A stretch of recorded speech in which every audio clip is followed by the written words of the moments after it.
The Astronaut Dream Book, The Bedlam Bible, Number 3.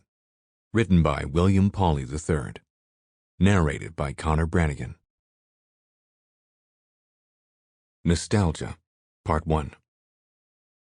There is a prison of sorts, hidden deep within the belly of the 8th block tower. In this prison, only one captive resides, the lieutenant.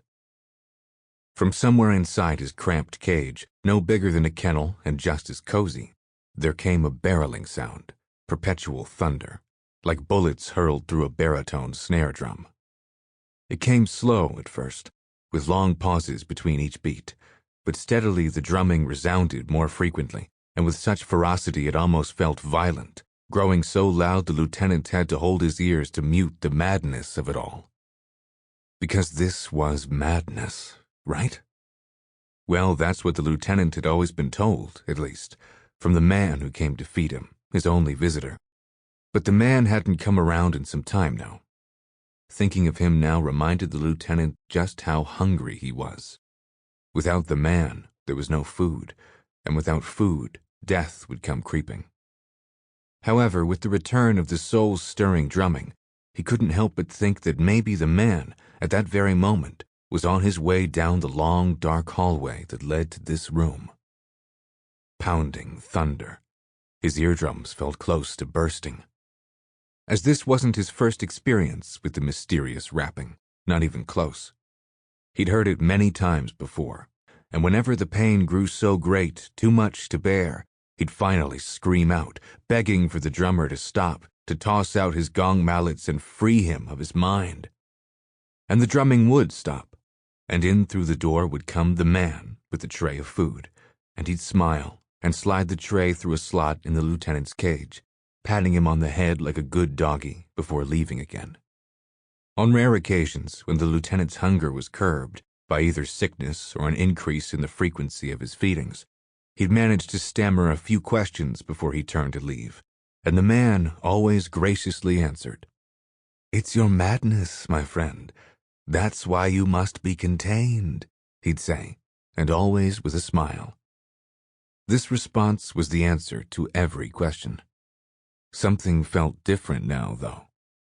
Many days had passed, maybe even a week or longer, since the man's last visit, and the lieutenant feared he was dead. He was elderly, after all, and during the last few visits the lieutenant noticed something was off. The man was weak, frail, and barely able to carry the tray of food, no bigger than one served at elementary schools. He was dying, and the death of the man meant the death of a lieutenant.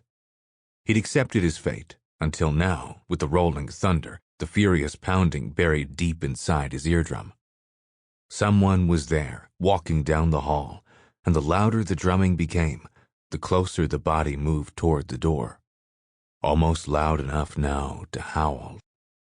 Suddenly, the lieutenant felt out of breath, as if the origin of the drumming was right there in his chest. It was terror. It was a fear of the unknown. If the man was dead, then who was it now walking the dark hallway? Best case scenario, this was his savior. But had he truly wanted to be saved? What would he do outside his cage? Where would he go? Even beyond the bars, he'd always be a slave to the tower. Then the thought occurred to him that perhaps the drumming had finally led him astray. Maybe it was only madness after all. It was just as possible that the drumming would peter out and not a soul would enter the darkened hallway that led to his room. Perhaps he was working himself up for nothing. But man, was he hungry. So hungry. He hoped if it was somebody, that they at least brought something for him to eat. The lieutenant's heart was racing, keeping rhythm with the rapid drumming pulsing wildly in his eardrums. He counted the beats in his head while staring longingly at the doorknob, waiting for it to turn, or not to turn. 1. Shadows seemed to move across. 2.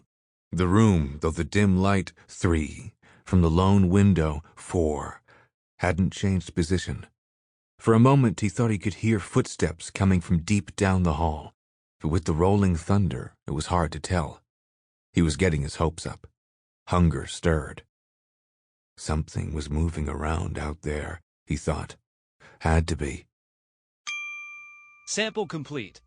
Ready to continue?